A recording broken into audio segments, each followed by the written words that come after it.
Towards the end of the summer, these people turn their thoughts to the celebration of their Feast of the Dead, which is to collect the bones of their deceased relatives, and by way of honor to their memory, to procure for them a more honorable casket than that which had enclosed them since their death.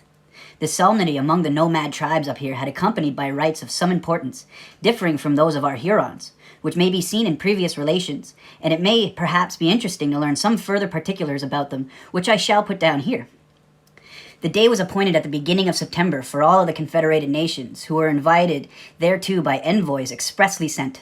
The spot selected for the purpose was at the bay of the Great Lake, distant about 20 leagues from the country of the Hurons.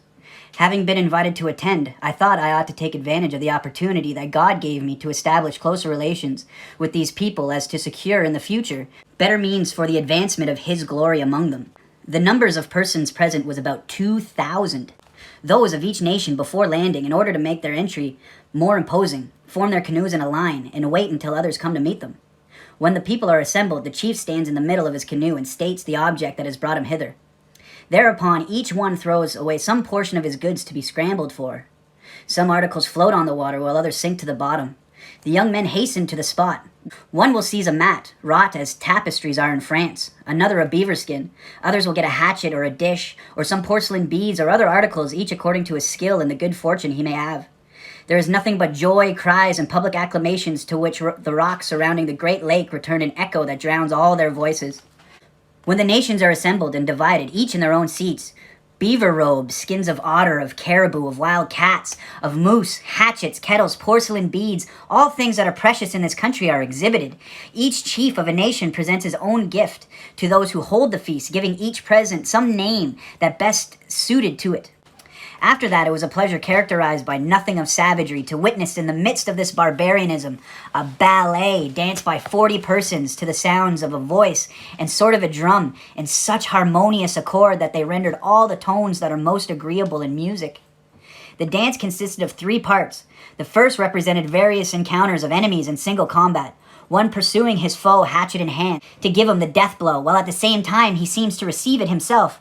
By losing his advantage, he regains it, and after great many feints, all performed in time with the music, he finally overcomes his antagonist and returns victorious. Another, different movements, fences, javelin in hand. This one is armed with arrows. His enemy provides himself with a buckler that covers him, and strikes a blow at him with a club. There are 3 different personages, not one of whom is armed like the other. Their gestures, their movements, their steps, their glances, in a word, everything that can be seen is different in each one, and yet in so complete accord with one another that it seems as though one mind governed these irregular movements. Hardly was this combat ended, then the musicians arose, and we witnessed as the second part a dance on large scale, first by 8 persons, then by 12, then by 16, ever increasing in proportion, who quickened or checked their steps according to the voices that gave the measure. The women then suddenly appeared and danced in the third part of this ball, which was as agreeable as the others, and in no wise offense to modesty. The inhabitants of the Sioux, who came to this feast from a distance of 100 or 120 leagues, were actors in this ballet. A pole of considerable height had been set in the ground. A Nipissing climbed to the top of it and tied there 2 prizes, a kettle and the skin of a deer, and called upon the young men to display their agility. Although the bark had been stripped from the pole, it was quite smooth. He also greased it to make it more difficult to grasp. No sooner had he descended than several pressed forward to climb it. Some lost courage at the beginning, others at greater or lesser heights, and one who almost reached the top suddenly found himself on the bottom. No one could attain the top, but there was one Huron who provided himself with a knife and some cord, and after having made some reasonable effort until he reached the middle of the pole, he had to recourse to cunning. He drew his knife and cut notches in the tree, in which he placed his cord. Then making a stirrup of it, he supported and raised himself higher, and continued to do so until he attained the prizes suspended there in spite of the hooting and shouting of the audience. Having grasped these, he slid to the ground and re-embarked to go to Quebec, whither his journey led him.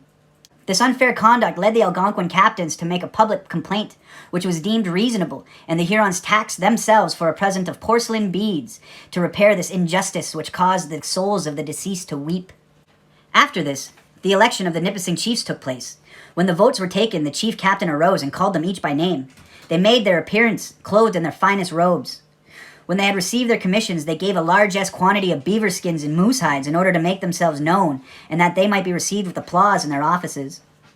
On the following day, the women were occupied in fitting up in a superb manner a cabin with an arched roof about 100 paces long, and the width and height of which were in proportion. Although the riches of this country are not sought for in the bowels of the earth, and although most of them consist only of the spoils of animals, nevertheless, if they were transported to Europe, they would have their value. The presents that the Nipissing gave to the other nations alone would have cost in France 40 or even 50,000 francs. That's a lot. After that, the same women carried the bones of the dead into this magnificent room. These bones were enclosed in caskets of bark covered with new robes of beaver skin and enriched with collars and scarves of porcelain beads. Near each dead body sat the women in 2 lines facing each other. Then entered the captains, who acted as stewards and carried the dishes containing food. This feast was for the women only. Afterward, about a dozen men with carefully selected voices entered the middle of the cabin and began to sing the most lugubrious chant, which, being seconded by the women in the refrains, was sweet and sad.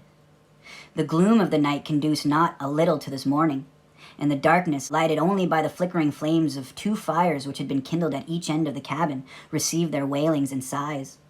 The theme of the song consisted in sort of a homage paid to the spirit whom they involved, and to whom their lamentations were addressed. This chant continued through the night, and amid deep silence on the part of the audience, who seemed to have only respect and admiration for such a sacred ceremony. On the following morning, these women distributed corn, moccasins, and other small articles that are within their means or the products of their industry. Their chant, ever plaintive and interspersed with sobs, seemed to be addressed to the souls of the deceased, whom they sped on their way, with waving branches continually that they held in their hands, for fear that these poor souls might be surprised by the dread of war and the terror of arms, and that their rest might thus be disturbed. For at the same time a body of an army could be observed, descending a neighboring mountain with frightful cries and yells, running around at first in a circle, then in an oval, and at last, after 1,000 other figures, they rushed upon the cabin, which they became masters, the women having yielded the place as if to an enemy. These warriors became dancers after this victory. Each nation in turn occupied the ballroom for the purpose of displaying their agility, until the Algonquin captains, who acted as masters of ceremony, entered 10 or 12 in a line, bearing flour, beavers, and which they prepared as a splendid feast for the Hurons. The Algonquin nations were served apart, as their language is entirely different from our Hurons. After, 2 meetings were held. One consisted of the Algonquins who had been invited to the solemnity, to whom various presents were given, according to the extent of the alliance that existed between the Nipissing and them.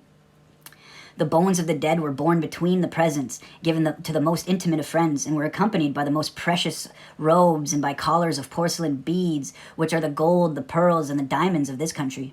The second assembly was that of the Hurons, at which the Nipissing gave the highest seat, the first titles of honor, and marks of affection above their confederates. Here new presents were given, and so lavishly that not a single captain withdrew empty-handed. The feast concluded with prizes given for physical strength, for bodily skill, and for agility. Everyone took part in this contest, and everything was done in such moderation and reserve that, at least in watching them, one would never have thought he was in the midst of an assemblage of barbarians. So much respect did they pay one another, even while contending for the victory.